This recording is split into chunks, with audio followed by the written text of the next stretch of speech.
Halo guys, kembali lagi di channel Tomo dan Ciku guys. Yeay, lebay banget. Jadi guys, mulai hari ini Tomo dan Ciku channel itu ada program baru guys, yang namanya adalah Tomo dan Ciku Talk. Nah, di sini kita akan mewawancarai teman-teman PMI kita, mungkin yang lagi kerja di Jepang, di Korea, di Hong Kong, Singapura, Malaysia, Arab Saudi, mungkin dimanapun pokoknya. Di sini kita akan berbagi informasi, berbagi cerita ya guys ya. Pokoknya semoga nanti kita bisa memotivasi dan juga apa ya, ibaratnya itu membagi cerita gitu pokoknya. Nah, kali ini kita kedatangan tamu spesial Mbak Ana. Kita tunggu ya Mbak Ana untuk gabung di live Instagram kita. Oke. Eh, Sebentar ya, kita tunggu Mbak Ananya. Assalamualaikum warahmatullahi Waalaikumsalam wabarakatuh. warahmatullahi wabarakatuh. Gimana kabarnya Mbak Ana? Alhamdulillah baik, Mas Tio.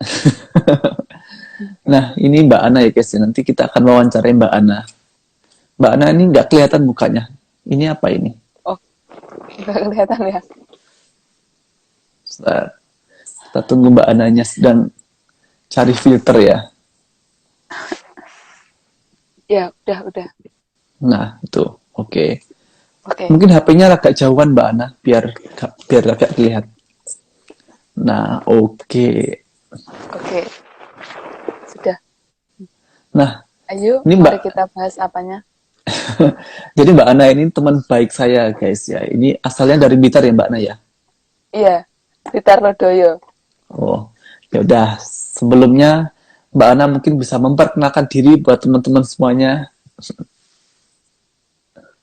Iya guys, nama saya Ananda Wikrama atau yang bisa dipanggil Ana. Umur Hmm, saya 25 tahun. Saya udah. sudah 2 tahun ini di Jepang.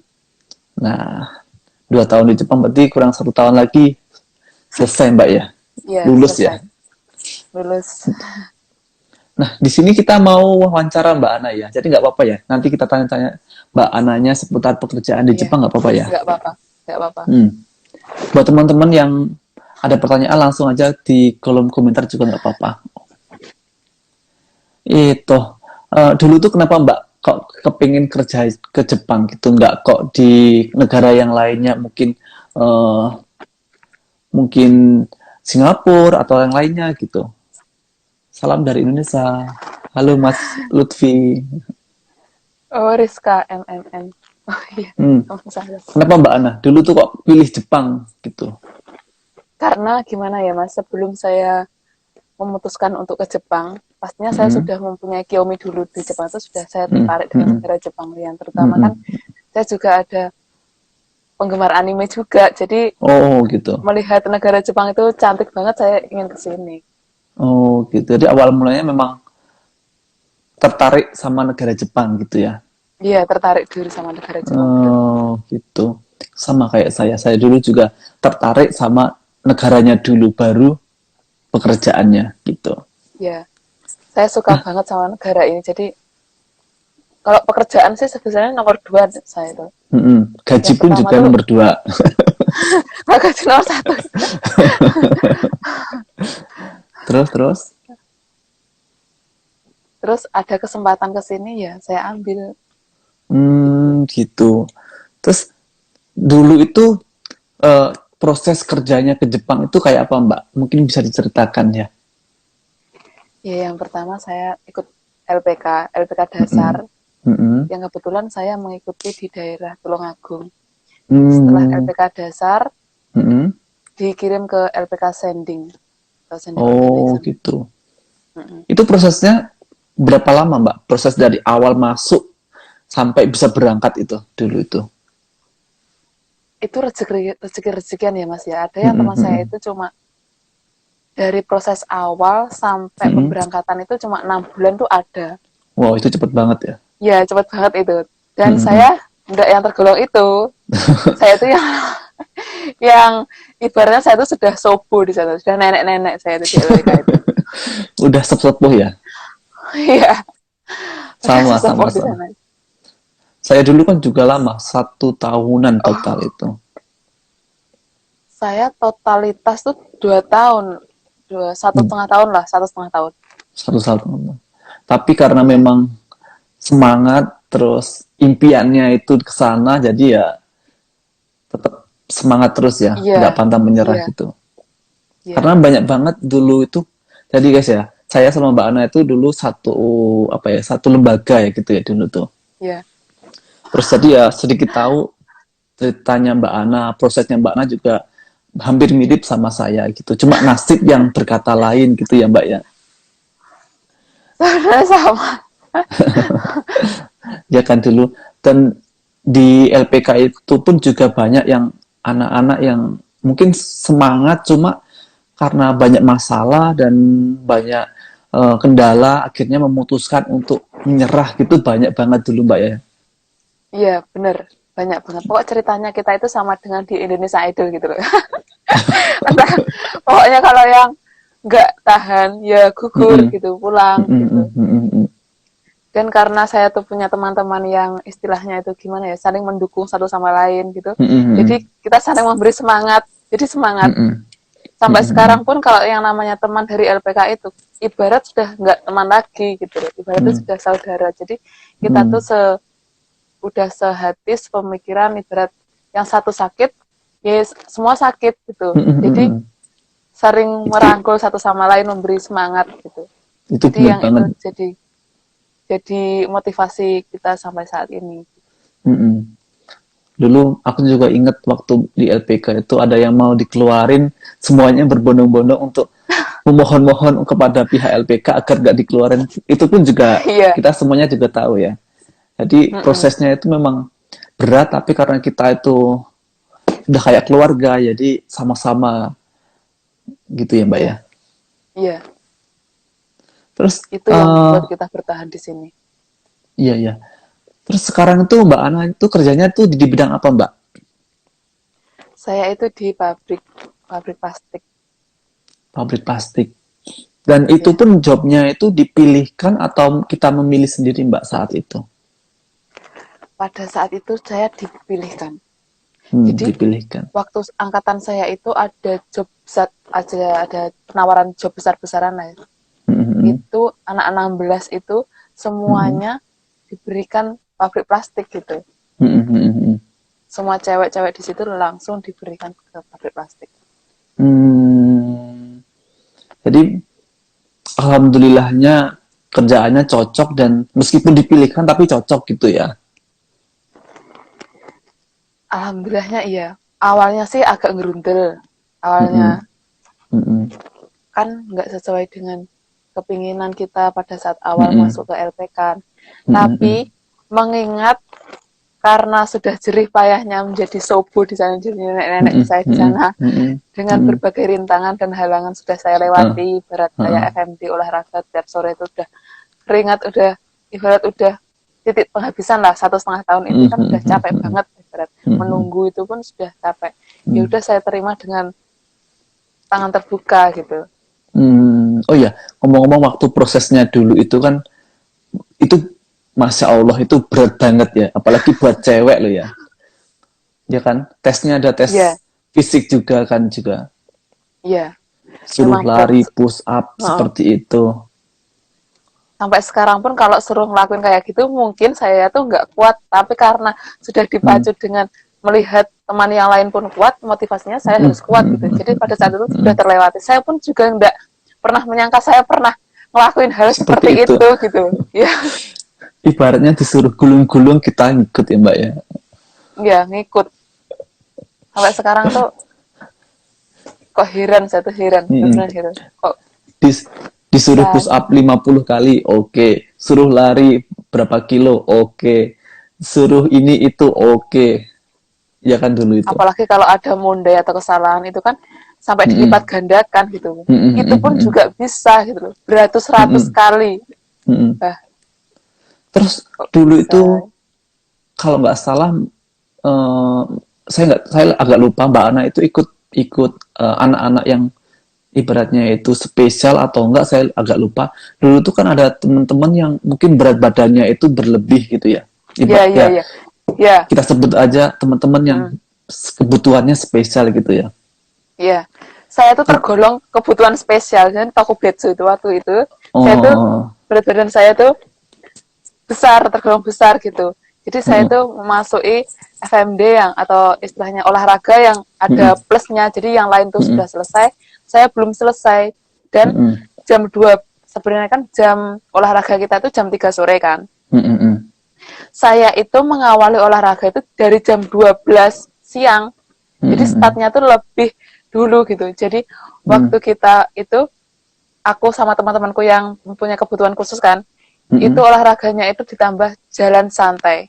Jadi jalan-jalan waktu jam 12 siang. Bayangkan terik matahari itu saya sudah gosong banget waktu itu, saya sudah hitam pulus kayak orang hutan dong. Saya sampai minder mau waktu masuk ke Jepang itu saya perawatan dulu, pakai krim dulu. Aduh, saya tuh sudah kayak orang hutan banget, hitam banget waktu itu. Tapi kalau kita pikir-pikir itu, kenapa sih kok sampai seperti itu gitu? Padahal menurut saya tuh Mbak Ana juga, menurut saya loh ya, berat badannya juga nggak berlebih-berlebih yang gendut banget, yang besar gitu kan ya, lebih berisi gitu dok lah ibaratnya. Kenapa kok sampai seperti itu? Kadang-kadang saya juga bertanya gitu. Kalau menurut Mbak Ana sendiri tuh gimana? Jadi menurut saya itu gini, orang Jepang itu kan melihat atau yang pertama good looking kan. Jadi kalau anak ini apa sih pertama kali dilihat good looking, jadi orang Jepang itu suka gitu. Yang pertama penampilan kan, penampilan face atau wajah itu yang pertama, senyum atau enggak itu penting banget orang Jepang itu. Jadi selama di situ saya dilatih untuk bisa tertawa, senyum sama orang, belajar sama orang, terus good looking kayak cara berdirinya yang tegap, cara ngomongnya juga dilihat, diperhatikan gitu. Jadi memang untuk kebutuhan ya pekerjaan ya memang ya. Kebutuhan mindset atau perkenalan gitu. Gitu. Tadi Mbaknya kerjanya di bidang ini ya, pabrik plastik ya? Iya. Kan? Itu pabrik plastiknya itu ngapain sih Mbak kerjanya itu? Aku pengen tahu. Orang-orang yang ngomongnya pabrik plastik tapi nggak tahu ngapain itu. Iya. Apa kayak timbo? Kalau semacam timba itu di sana udah ada mas. Di tempat saya bukan yang seperti itu, tapi kayak pembuatan panel AC ya mas ya. Kayak panel AC itu apa ya? Tutup AC-nya tuh di depannya ada tutupnya yang melengkung gitu loh. Ya itu seperti itu bisa. Terus ada danbo itu untuk penghangat ruangan. Itu yang di depannya itu kan ada kayak jaring-jaringnya itu ya. Nah, ya itu juga ada. Terus bisa juga itu mas, Reizoko kulkas. Nah itu yang pegangannya depannya itu, pintunya itu, handle-nya yang kayak pegangannya itu kan juga dari plastik ya, itu kita buat seperti itu. Terus ada juga sentakoki yang di dalamnya itu, mesin cuci yang di dalamnya warna hitam-hitam itu yang munyer-munyer itu, ya itu yang kita buat. Terus lampu apa ya, lampu mobil Alphard yang LED-nya Alphard yang depan itu, ya kita buat seperti itu. Jadi plastik-plastik yang seperti itu. Jadi kayak apa ya, spare part lah ibaratnya. Ya, plastik spare part. Gitu ya. Bukan kok pabrik timbo, pabrik ember. Menurut itu ya Mbak ya? Bukan. Jadi di tempat kami itu kita membuat spare part-nya aja, terus nanti dikirimkan ke pabrik-pabrik yang lain seperti pabriknya Panasonic, seperti Daikin, seperti Toyota, kayak gitu. Oh gitu. Terus Mbaknya itu bagian pas apa? Mungkin bagian cuma ngecek-ngecek atau bagian apa? Jadi pekerjaan saya itu misalnya dari namanya seke sih kalau bahasa Jepangnya, tapi bahasa Indonesia seke itu pembuatan. Jadi kami itu barang keluar dari mesin, dan kami mengensa itu meriksa terus nanti dari kalau ada bari itu barang yang tidak berguna di sehing itu, sehing barang produk itu kami menghilangi itu, dan kami membersihkan, misalnya ada sisa-sisa minyak gitu yang menjadi kotor, itu membersihkan pakai kain lap seperti itu.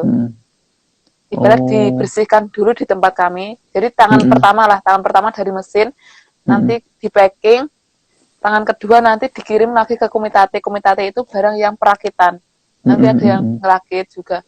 Kadang ada juga yang barang pertama dari tangan kami itu langsung dikirim ke Okiakusang, kirim ke tamu pelanggannya juga bisa gitu. Jadi untuk seorang cewek itu nggak terlalu berat gitu ya, bisa dibilang seperti itu. Bisa dibilang kalau gini, di sana itu ada porsi-porsi pekerjaannya. Misalnya nanti kayak pekerjaan yang isogasi banget gitu ya, maksudnya yang repot banget. Itu di belakangnya pasti ada orang yang bantu, kayak bantu ngangkatin, bantu dorongin gitu. Jadi kita cuma tangan pertama yang keluar dari mesin gitu. Berarti untuk ukuran seorang cewek juga nggak terlalu berat gitu ya. Jadi bisa, alhamdulillahnya seperti itu gitu ya. Ya, alhamdulillahnya seperti itu. Saya dengar kerja di pabrik plastik itu gajinya lumayan ya, Mbak? Kalau gaji lumayan itu tergantung kaisannya, Mas, tergantung perusahaannya. Ada yang bilang tuh kerja di pabrik plastik itu bayarnya gede, bayarnya puluhan ya, atau enggak 19 Jepang ya, 19 juta Jepang ya. Saya dulu pernah dengar berita yang seperti itu, tapi ini saya yang mengalami saya seperti ini ya. Saya nggak ada gaji yang seperti itu. Gaji saya gaji standar, kerja standar. Kalau gaji gede itu tergantung jam kerjanya. Mungkin kalau jam kerja lemburnya itu maksimal atau full mungkin itu bisa mencapai 16, mencapai 15 itu bisa. Tapi kalau jam kerjanya yang ibarat saya ini, kalau saat ini ya, kerja saya mendapatkan lembur 1 bulan 12 sampai 13 jam. 13 jam lah, 13 jam kerja lembur. Itu ya nggak segede-gede banget gitu. Itu kalau bersihnya tuh sekirawan berapa, Mbak? Belum dipotong lain-lain ya? Udah dipotong kalau bersih. Yang belum dulu. Oh, yang belum dipotong. Yang belum dipotong kalau bersih itu ya 17 mangan tuh belum dipotong apapun. 17 mang itu kalau dirupiahin itu hampir 20 juta berarti ya? 19 jutaan lah yang sekarang. 19 jutaan. 134 sekarang ya. Tapi itu kan belum dipotong lain-lain. Iya.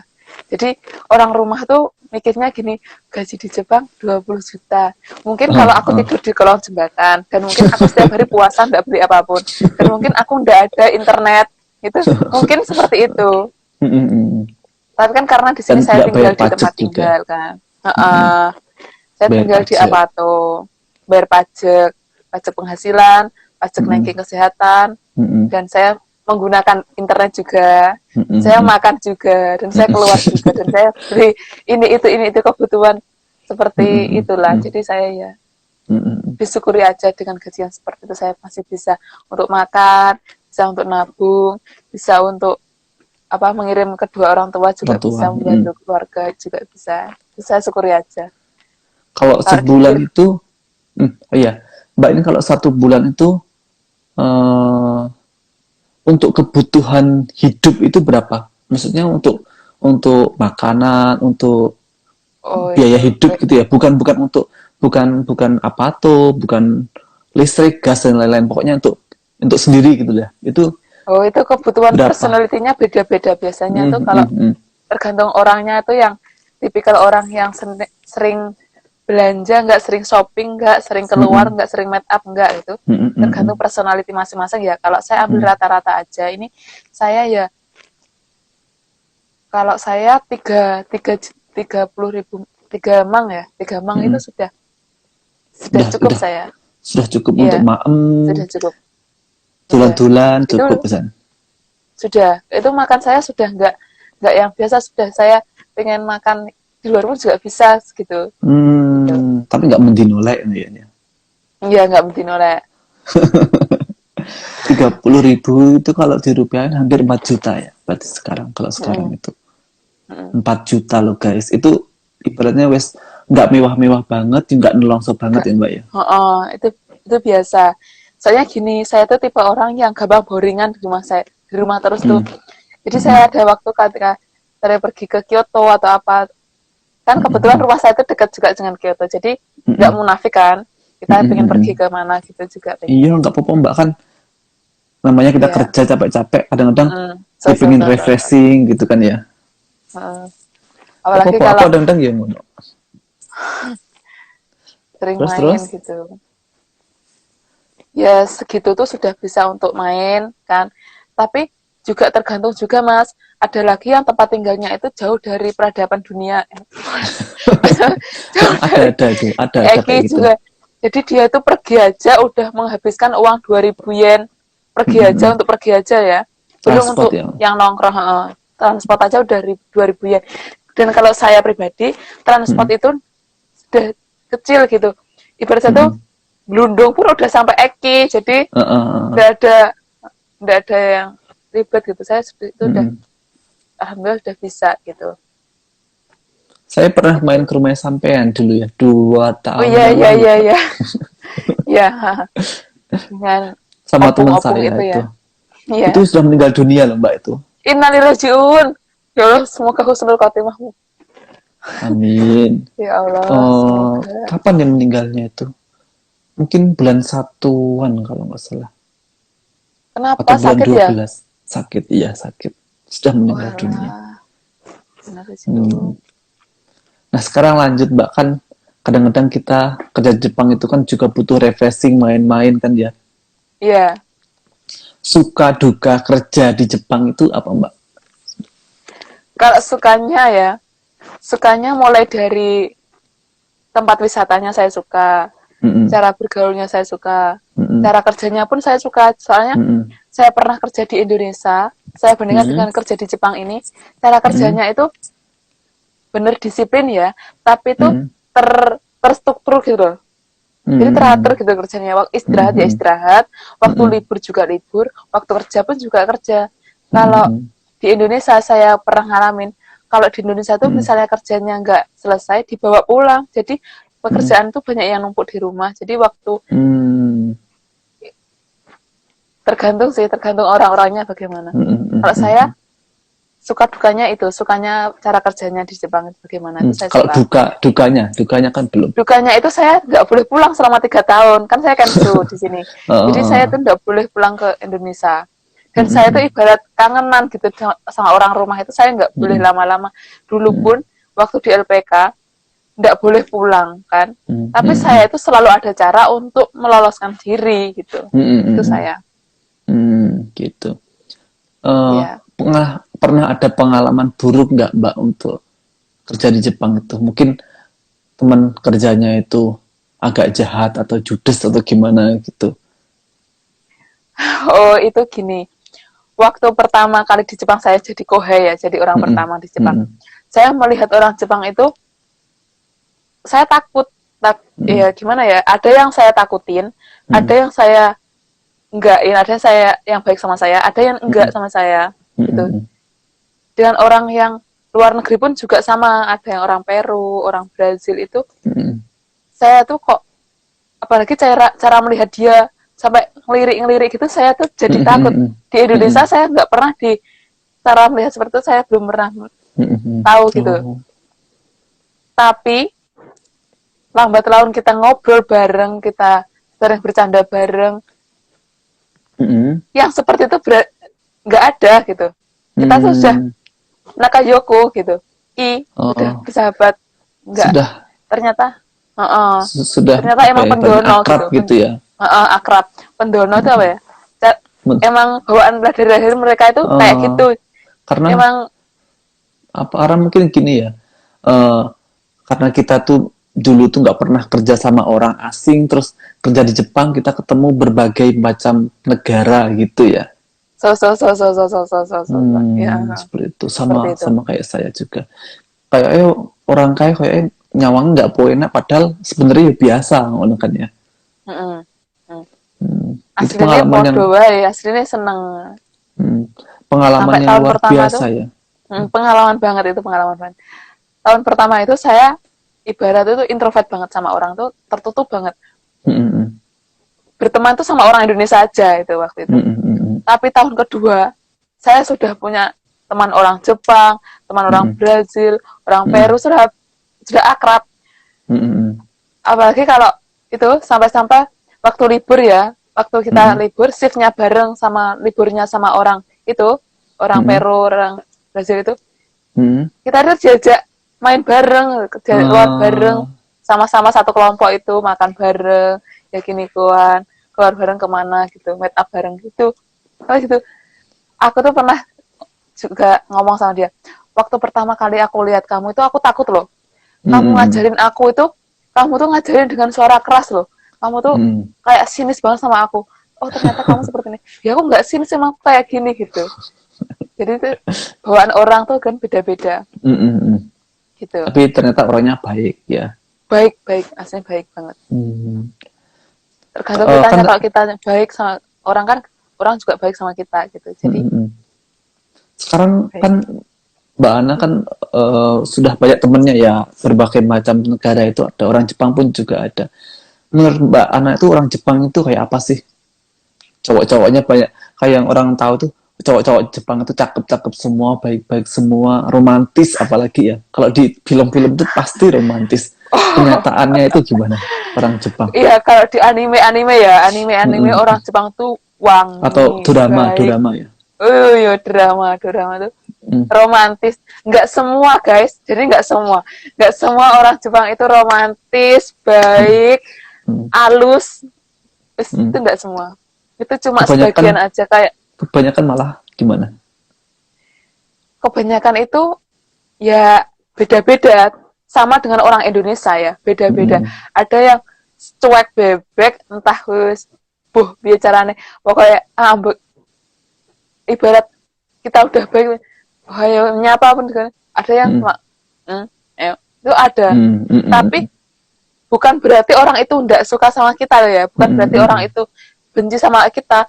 Pada saat kita berada di suatu papasan yang sama, misalnya menunggu densa ya di Eki, kita nggak sengaja duduk sampingan dengan dia, dengan kita disapa pun dikaisa dia cueknya seperti itu. Saat kita kenal sama dia, ngomong sama dia, oh kamu ternyata Kaisa sama ya sama aku kerja di sana.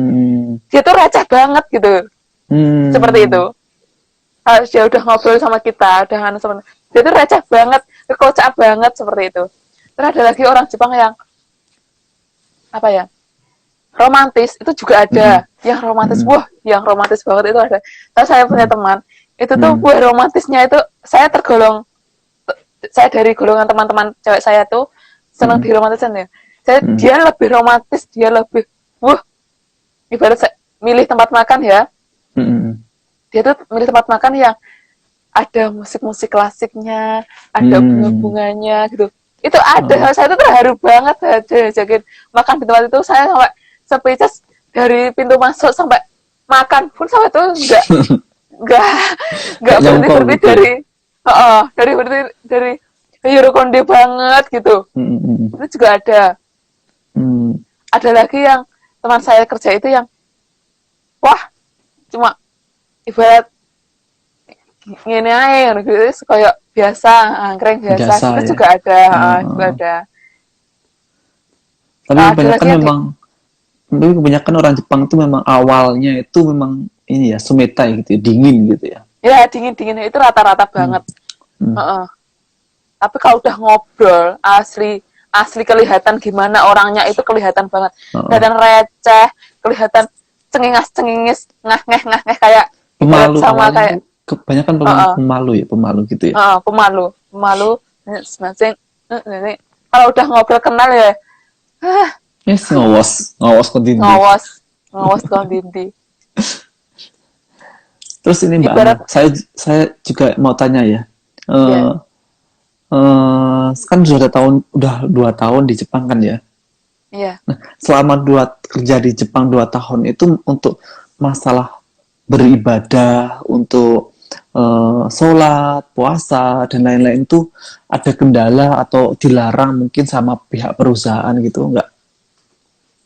Kalau saya saya dari angkatan saya sebelumnya, itu tuh kalau untuk puasa, itu enggak ada yang tahu, pihak Taisa itu enggak ada yang tahu. Soalnya dikhawatirkan kalau ada yang semaput atau apa, jadi merepotkan. Soalnya kalau yang terjadi apa-apa ini, orang Indonesia sampai terjadi semaput atau sindoy gitu ya, lemah pada saat kerja, itu yang dapat tuntutan atau dapat blacklist atau dapat punishment atau hukuman itu kaisanya gitu.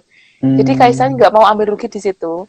Kaisa itu mau tahu kita tuh sehat, baik-baik saja dengan Cikara Suyoy kerja gitu loh. Sekarang mau kerja, jadi ganbateru gitu. Nggak ditunjukin kita puasa loh, masa nggak tunjukin. Jadi kami puasa tuh diam-diam. Karena takutnya ini ya, terjadi kecelakaan kerja atau apa yang ditakutkan seperti itu ya. Padahal kita sendiri kalau puasa juga oke-oke aja sih sebenarnya ya. Oke-oke aja sih sebenarnya. Kalau kita nggak kuat, bagaimana. Kalau kita nggak kuat ya wis nggak poso kan ngono ya. Nah, iya. Nah, kalau itu untuk ibadah sholat, kalau sholat kami waktu QK. Itu diperbolehkan. QK kan bebas mau ngapain aja asalkan di area Kaisa gitu. Jadi entah kalian mau tidur pun kalau nggak ketiduran, maksudnya waktu jam QK kan 45 menit. Asalkan kalian tidur pun juga boleh. Kalian makan boleh.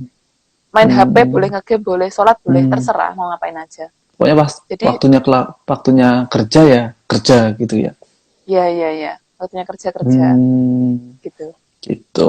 Kan kadang-kadang ada Kaisa yang melarang kita untuk sholat gitu ya. Kadang-kadang juga ada sih. Dan nggak memungkinkan juga ada sih.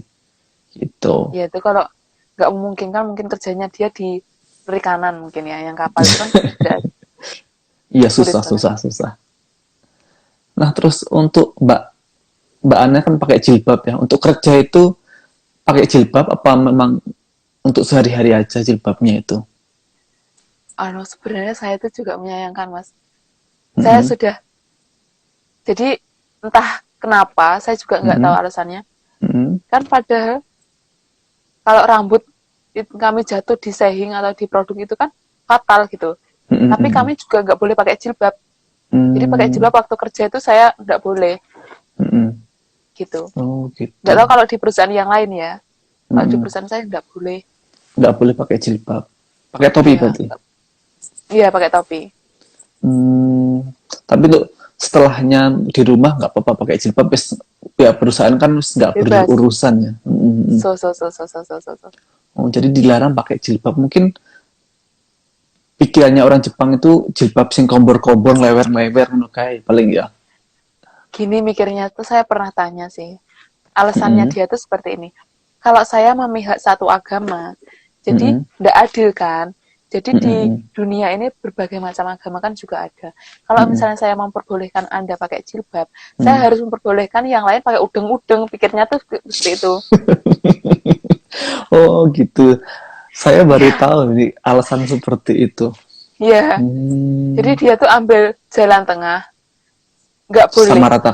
Disamaratakan. Karena orang Jepang pun juga nggak pakai. Jadi kalau kamu pakai jilbab, nanti yang lain pun juga ingin.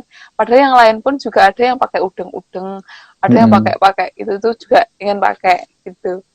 Seperti itu. Oh gitu. Jadi alasannya cukup masuk akal sih kalau menurut saya sih. Untuk menyamaratakan gitu ya.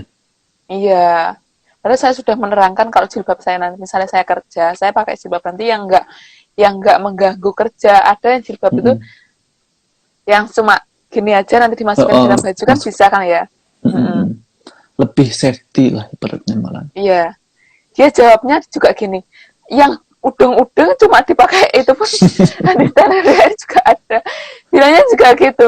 Jadi omongan saya itu selalu dijawab. Jadi saya diem. Ya udah saya terima. Tapi wonge pinter berarti ibaratnya. Iya, pinter. Ibarat orang sini tuh enggak yang kolot-kolot bantu tuh enggak. Soalnya atasan saya pun itu yang tua tuh bukan. Jadi atasan saya tuh usianya tuh 29, 30.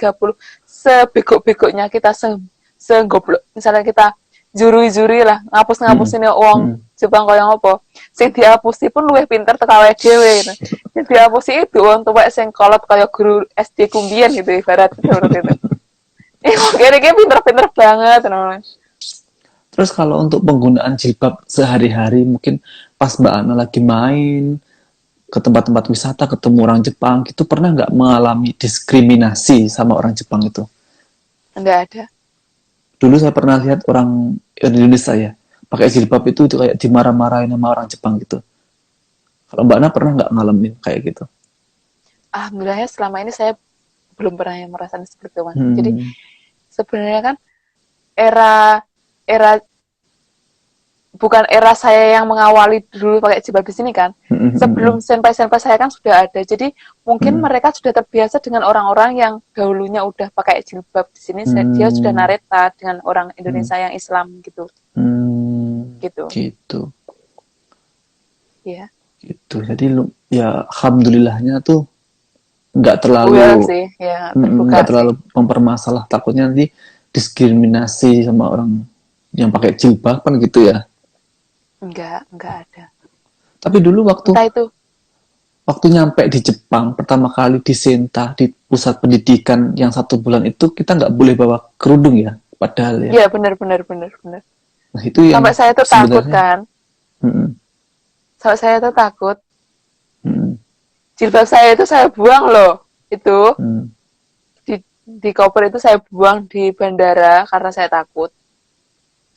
Nah, hal-hal kayak itu tuh mungkin yang sedikit disayangkan sih menurut kita, padahal kita bawa itu kan dipakainya mungkin setelahnya, nggak di situ juga kan ya. Iya. Kalau kita beli jilbab di sini kan mahal gitu ya. Iya. Gitu. Nggak tahu lah, saya kadang tuh nggak habis pikir sama orang Jepang itu, mikirnya itu entah bagaimana. Saya mikirnya orang Jepang itu ya, Indonesia itu kalau dibilangin sedikit itu artinya enggak apa-apa. Sedikit itu artinya enggak apa-apa. Jadi mending enggak usah sama sekali gitu. Jadi orang Jepang tuh yang saya tahu tuh ngomongnya kayak gitu. Gitu. Ya. Terus kalau untuk makanan setiap hari itu mungkin mengalami kendala nggak, Mbak? Kalau saya tahu Mbak Ana itu pintar masak, jadi kalau pengen masakan Indonesia ya gawe dhewe, oseng-oseng gawe dhewe, gawe sambal goreng gawe dhewe, pinter lah. Kalau untuk cari makanan halal itu susah ya di tempat sampean? Kalau tempat saya pribadi di saya domisili saat ini, saya itu alhamdulillah banget ya. Entah kenapa, itu rezeki atau apa ya. Tempat saya itu dekat dengan Gyomu atau supermarket yang ada jual makanan halal. Terus dekat juga dengan Trail, dekat juga dengan Daiso, Hewado. Itu dekat banget. Jadi di area situ tuh ada makanan halal. Gyomu itu makanan Indonesia halal ada, tapi tidak semua loh ya, tapi juga ada. Jadi tidak susah lah bagi saya. Berarti ya alhamdulillah ya bisa kayak gitu. Kalau musola atau masjid itu ada, Mbak? Ada di Kusatsu. Tapi itu jauh sih dari tempat saya. Jauh. Iya. Kalau tempat saya pun juga lumayan jauh tuh kalau mau ke masjid itu. Musola sih kalau bilang, soalnya bukan besar gitu. Iya. Jadi kalau mau sholat ya di rumah biasanya saya. Iya. Itu. Kalau mau keluar juga kita ngempasin waktunya ya, mungkin nanti susah. waktu habis zuhur aja keluar gitu.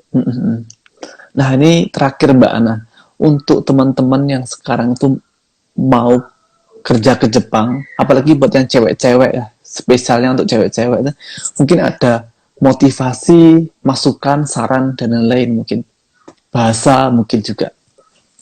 Iya. Gini, orang Jepang itu yang pertama itu gak usah nangis, Mbak. Gak usah nangis. Saya nangis. Saya terharu. Aku terharu. Keingat masa-masa dulu. Yang harus dipersiapkan yang pertama mental. Mental kalian kalau setengah-setengah ke Jepang itu setengah-setengah, ya udah bulatkan dulu. Kalau di Jepang itu nggak untuk main-main, ya main-main boleh sih. Cuma niat pertama itu tujukan untuk kerja ya. Jadi saat kalian sudah mempunyai tujuan untuk kerja itu untuk apa? Untuk ibadah. Jangan kalian grundel untuk apa. Soalnya gini, kalau kita tujukan untuk yang lain, nanti pada saat kita mendapatkan shift yang katakanlah ekstrim banget, kayak saya itu shiftnya ada 3 kan. Ada shift pagi, shift siang, dan shift malam. Kalau kebagian shift malam, kalau orang yang nggak tekad kerjanya di sini tuh nggak kuat, kalau kebagian shift malam, jam 12 dia berangkat kerja, itu pasti dia udah letoy. Jadi yang pertama itu tekadkan bulat lah, tekadnya itu bulat-bulatkan dulu untuk kerja. Selebihnya terserah Anda di sini tuh mendapatkan bonus untuk kenyamanan atau misalnya untuk waktu untuk main, waktu untuk bersenang-senang itu tuh bonus gitu loh. Ini tuh untuk bonus aja untuk kita gitu. Terus persiapkan dengan bahasa. Kalau kalian bahasanya udah matang di sini enak. Mendapatkan teman tuh enak gitu. Mendapatkan sahabat orang Jepang tuh gampang banget untuk dikomunikasikan. Kalau menjabatkan untuk bahasanya yang bagus gitu. Terus yang ketiga apa ya? Doa lah. Rezeki kita itu bukan di Jepang. Rezeki kita itu bukan sama orang Jepang. Dan rezeki kita itu nggak tergantung sama orang. Rezeki kita itu di atas. Jadi dimanapun Anda bekerja nanti, dimanapun apa ya istilahnya kamu ditempatkan, kalau udah rezekinya itu udah yang namanya nyaman, udah yang namanya apa ya gaji, udah yang namanya pertemanan yang bagus itu juga tergantung rezeki kan. Bos yang baik itu juga rezeki. Jadi berdoalah semoga mendapatkan rezeki yang terbaik, yang istilahnya apa ya barokah buat hidup kalian masing-masing. Gitu. Nah ini juga sedikit masukan dari saya ya untuk teman-teman yang mau kerja ke Jepang yang masih proses gitu ya.